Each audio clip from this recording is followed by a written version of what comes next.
මෙවර භෞතික විද්‍යා ප්‍රශ්න පත්‍රයේ හරි අපූර්ව ප්‍රශ්නයක් තියෙනවා. දැන් මේ ගැටලුව තමයි 6 වෙනි ප්‍රශ්නයේ C කොටසේ 7 වෙනි කොටස. මේකේ තියෙනවා වයලින් කම්බියක් මූලික තානයෙන් කම්පණය වන එකක් ගැන. දැන් මූලික තානයෙන් කම්පණය වෙනවා. එතකොට මේ අංශු මේ කම්බියේ තියෙන අංශු මෙහෙම හෙලවෙනවා. අපෙන් අහනවා මේ ප්‍රශ්නේ අහන්නේ මේ කම්බියේ ගබඩා වී ඇති ශක්තිය කොපමණද? ඔක තමයි අහන්නේ. මම රිසෝස් බුක් එක වල බැලුවා අපේ සිලබස් එකේ අපි කොහේ හරි මේක උගන්වන්න තියනවාද කියලා. මෙහෙම එකක් උගන්වන්න නැහැ. ඉතින් කොහේ හරි කවුරු හරි ගුරුවරයෙක් උගන්වනවා නම් අනේ කියලා දෙන්න. මම දන්නෙත් නැහැ මේකේ උත්තරේ ගන්න. හැබැයි මේ බලන්න ස්කන්ධයේ එම්පු අංශුව විස්තරය ඒවන සරල අනුවර්තී චලිතයක යෙදෙනවා නම් ඒ අංශුවේ ශක්තිය E සමානයි භාගයයි mv වර්ගය. මේ v උපරිම වේගය ඒක තව දුරටත් අපිට ලියන්න පුළුවන්. මේ වේගය කියන්නේ ඔමේගා e. ඒ නිසා ඔමේගා වර්ගය a වර්ගය. දැන් අපි හිතමු මේ වගේ කම්බියක් මෙහෙම ඉහළ පහළ යනවා සරල අනුවර්තී චලිතය. එතකොට මේ කම්බියේ සෑම තැනම විස්තරය එකමයි.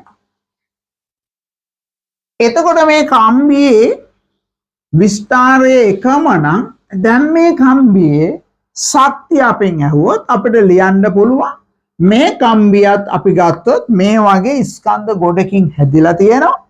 එතකොට භාගයයි ඔමේගා වර්ගයේ a වර්ගය කියලා කියන්න පුළුවන්. එතකොට දැන් මේ ශක්තිය මේ මුළු ශක්තිය මේක මෙන්න මෙතනදී දෝලන කේන්ද්‍රයේදී පවතින චාලක ශක්තිය වෙලා. එතකොට මෙන්න මෙතනදී වේගය බිඳුවයි ඒ වෙලාවේ මේ ශක්තිය පවතින විභව ශක්තිය වෙලා. හරිද? ඒක ප්‍රශ්නයක් නෑ. ඒවා අපි උගන්වනවා ළමයින්ට.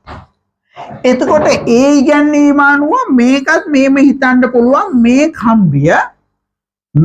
කම්බිය ඒ වගේ අංශු ගොඩක් සරල අනුවර්තී චලිතයේ යෙදෙනවා. දෝලන කේන්ද්‍රයේදී එකට වේගයක් තියෙනවා. ඒ නිසා දෝලන කේන්ද්‍රයේදී මේ ශක්තිය පවතින්නේ චාලක ශක්තිය වෙලා. නැත්නම් විස්ථාපනයේ උපරිම වුණාම මේ ශක්තිය පවතින්නේ විභව ශක්තිය වෙලා. දැන් අපි බලමු මෙන්න මේ විදියට කම්පණය වෙන කම්බියක් ගැන.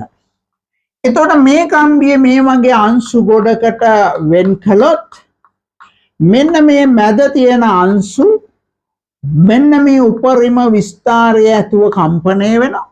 එතකොට අපි මේ වගේ ස්ථාවර තරංගයක විස්තරය කියලා කියන්නේ මෙන්න මේ දුර. මෙතන අංශුව විතරක් අපිට පුළුවන් මෙහෙම ලියන්න භාගයයි m1 ඔමේගා වර්ගය a1 වර්ගය කියලා. එතකොට ඊට යාබද අංශුව චලනය වෙන්නේ සරල අනුවර්තී චලිතයට ඊට වඩා අඩු විස්තරයකින්. එතකොට ඒක අපි ලිව්වොත් m2 ඔමේගා වර්ගය a2 වර්ගය කියලා ලියන්න පුළුවන්.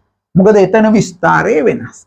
ඒ විදිහට ගත්තොත් මෙවැනි තැනක මේ කම්බිය කුඩා අංශු වලට කඩාගත්තොත් එතන ශක්තියනේ භාගයයි mn ඔමේගා වර්ගය an වර්ගය. එතකොට මේකේ මුළු ශක්තිය ලැබෙන්නේ මේ විදියට ලියන සියල්ලේම එකතු. මේ මැච් කරන අය මේ විදියට ගන්න උත්සාහ කරලා තියෙනවා. එහෙම උත්සාහ කරලා යම් උත්තරයක් ගන්නවා. දැන් මේකට උත්තරය දීලා තියෙන්නේ මේකටත් මෙන්න මේකමයි. පිළිගන්න පුළුවන්ද බැරිද කියලා ඔයගොල්ලෝ බලන්න. මේ සිලබස් එකේ නැත්තම් මේ වගේ එකක් ළමයි හදන්නේ කොහොමද? ගැටලුවක් තියෙනවා. ඇයිද මේ වගේ ගැටලු දාන්නේ? මෙවර පේපරේ සෑහෙන හොඳයි. නමුත් මේ වගේ තව ස්වල්පයක් තියෙනවා අවුල් වෙච්ච තැන. දැන් මෙවැනි ස්ථාවර තරංගයක් හැදෙන්නේ ප්‍රගමන තරංග දෙකක් මිශ්‍ර වීම. එතකොට මෙහෙම යන එකයි ඊළඟට ආපහු එන එකයි. ඒ විස්තර දෙකේ එකතුවෙන් තමයි මෙන්න මේ ස්ථාවර තරංගයේ විස්තරය හැදෙන්නේ. ඒ විස්තර දෙක අඩු වෙලා තමයි මෙතන මේ නිෂ්පන්දයකට අදාළ විස්තරය ලැබෙන්නේ. ඉතින් මේ තරංග දෙකේ විස්තර සමාන නම් මෙතන නිෂ්පන්දය ළඟ විස්තරයක් නැහැ. එතන ශූන්‍යයි. හරිද? එතකොට මේ ප්‍රගමන තරංගයක නම් හැම අංශුවක්ම කොයි වෙලේ හරි එකම උසකට එනවා. හැම අංශුවකටම දෝලන කේන්ද්‍රයේ එකම වේගය පවතිනවා. ඒ නිසා ප්‍රගමන තරංගයක යම් කොටසක් ගත්තොත් එතන තියෙන අංශු වල ස්කන්ධය ගත්තොත් එවැන්නකට මේ සමීකරණය දාන්න පුළුවන්. එතකොට මේ අන එකයි එන එකයි එකතු වෙලා හැදෙනවා තරංගය. මේ ප්‍රගමන තරංග එකක ශක්තිය වගේ දෙගුණයක් කියලා ඒ විදිහට හිතලා ගන්න පුළුවන්. එහෙම ගත්තොත් එන්නේ මේ උත්තරේ නෙමෙයි. හරිද? දැන් දීලා තියෙන උත්තරේ නෙමෙයි එන්නේ. එතකොට දැන් මේක දක්ෂ මැච් කරපු ළමෙක් මෙවැනි අවකලන වගේ ක්‍රමයකින් උත්තරේ ගන්නවා. එයාට එන්නේ මේක නෙමෙයි. එතකොට තවත් හොඳට කල්පනා කරන ළමයි මේ ප්‍රගමන තරංග ඇසුරෙන් උත්තරේ ගන්න හදනවා. ඒත් මේක නෙමෙයි. නමුත් දැන් මේ ප්‍රශ්නේ දාපු කෙනා කියන්නේ මෙන්න මේක තමයි උත්තරේ. මේක සිලබස් එකෙත් නෑ, ගුරුවරු දන්නේත් නෑ, ඒතර ළමයි දන්නේත් නෑ. මේක දාපු කෙනා විතරයිද කොහෙද දන්නේ? අනේ ඉතින් මේ වගේ විකෘති වැඩ කරන්න එපා. මේකට උත්තරේ නෑටි අපිට කියලා දෙන්න. මට නම් මේක පේන්නේ බොරුවක්. ප්‍රශ්නේ මේකට උත්තරේ මේක බොරුවක්. ඒතර මේ බොරුවද අපි ළමයිට දිගට උගන්වන්න ඕනේ. පේපර් බලනකොට යම් ළමයේ කල්පනා කරලා උත්තරයක් ලියනවා මේ බොරු උත්තරේට ඒක පිළිගන්න බෑ. ඒකට ලකුණු දාන්නේ කොහොමද හිතට එකඟව? මට නම් ඒක කරන්න බෑ.